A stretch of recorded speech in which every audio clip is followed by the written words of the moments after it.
السلام عليكم ورحمة الله تعالى وبركاته. مرحبا بكم في فيديو جديد. اليوم إن شاء الله غادي نشارك معكم مائدة الإفطار رمضانية.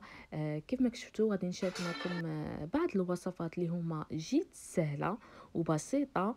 وأول وصفة غادي نبداو بها إن شاء الله الكيش اللي كيجي لذيذ وسهل وبواحد الحشوة اللي هي لذيذة.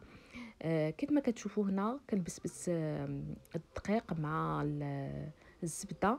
هنا عندي نصف كيلو ديال الدقيق وعندي 250 غرام ديال الزبده. من احسن تكون الزبده من نوعيه جيده. من بعد ما بسبست العجينه مزيان ضفت هنا بيضه وغادي نضيف تقريبا نصف كاس ماء وغادي نضيف قليل من الزعتر هكا باش تجينا العجينه منسمه وطبيعه الحال الملح. تقدروا تنسموها ببودره الثوم او البصل. وهنا غادي نجمع العجينه بلا ما ندلكها كيف ما كتشوفوا صافي. وغنديرها في بلاستيك غذائي ونخليها حتى كترتاح. هنا بالنسبه للكميه درت كميه شويه زياده، نتوما تقدروا ديروا غير نصف المقادير. ودابا ان شاء الله غادي نوجدوا لافارس ديال الكيش. هنا خديت المقله ضفت عليها زيت الزيتون والبورو. الا ما كانش عندكم تقدروا ديروا البصله حتى هي كتجي لذيذه. صافي غادي ندير عليها رشيشه ديال الملح صافي. ومن بعد غنضيف عليهم لي زيبينار ونخليهم حتى كيتشحروا مزيان.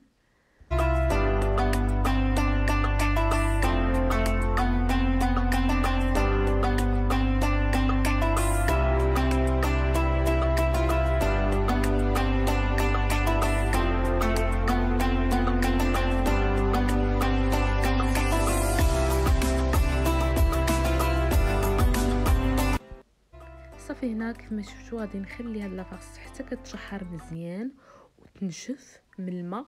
من بعد هنا غادي نضيف قليل من الفلفل الاسود وغادي نطفي عليها ونخليها حتى كتبرد.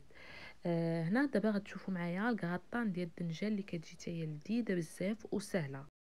هنا خديت هكا الدنجال شرائح، قطعتهم شرائح وغادي نشويهم. الا بغيتو تقليهم تقدروا تقليهم. هنا عندي الكفته مع شويه الفلفل والاسود والملح وقليل من القزبر والمعدنوس. وهنا ضفت عليه صلصه طماطم وخليتهم حتى كيطيبوا مزيان مع نصف كاس ديال الماء وخليتهم حتى كيطيبوا مزيان. صافي هنا كيف ما كتشوفوا هنا خديت المول اللي غادي يدخل الفران. درت الطبقه الاولى ديال الدنجال كيف ما قلت لكم، الا بغيتو تقليوه قليوه او لا شويوه في الفران. صافي هنا درت الطبقه الثانيه الكفته ومن بعد ضفت الفرomاج. صافي كتبقاو بنفس الطريقه حتى كديروا هكا 3 طبقات وفي الاخير كديروا الطبقه الاخيره ديال صلصه الطماطم مع الكفته والفرماج ومن بعد دخلوه للفران باش تكاتينا. وهنا كيف ما كتشوفوا هذه هي العجينه ديال الكيش من بعد ما خليتها حتى كترتاح مزيان باش تجيني سهله في الخدمه. انا هنا درتهم في هاد القوالب اللي هما فرديه وانتم تقدروا ديروهم في قالب واحد.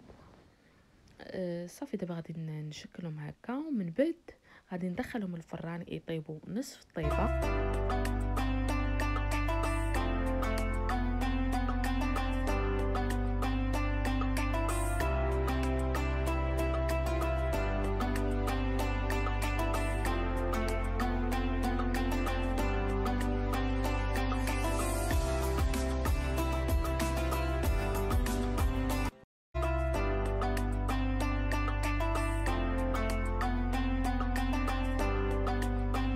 وبالنسبه للعجينه ديال الكيش هي هذه، من بعد ما خليتها طابت غير نصف طيبه وصافي. دابا غادي نديروا الطبقه ديال غادي نحشوها باللي زيبينار مع البورو كيف ما كتشوفوا. ومن بعد غادي نضيفوا عليهم السومو. غير جربوا هاد الحشوه هذه كتجي لذيذه بزاف وغادي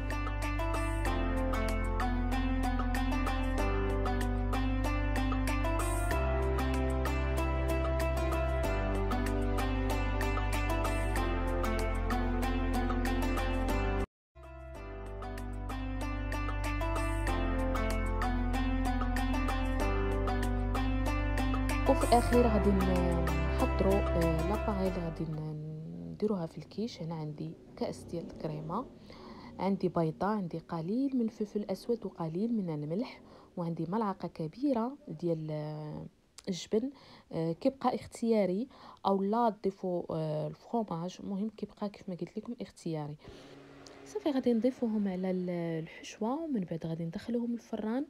وهنا غادي نضيف الفرماج احمر، حتى هو كيبقى اختياري. صافي وغادي ندخلهم الفران حتى يكملوا الطياب ديالهم. وهذا هو الشكل النهائي ديالهم، كيف كيجيو لذاذ بزاف، غير جربوها. الشكل النهائي ديال الطبيله ديالتنا. بالنسبه هاد الكاطا ما شاركتهاش معكم لان ما بقى لياش الوقت. وهنا هذا هو الكاطا ديال الدنجال.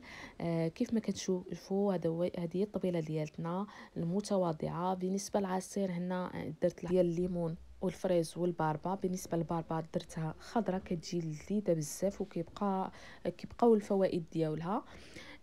صافي هذه هي الطبيله المتواضعه. نتمنى ان شاء الله تنال اعجابكم، وما تنسونيش بالتعاليق ولايكات.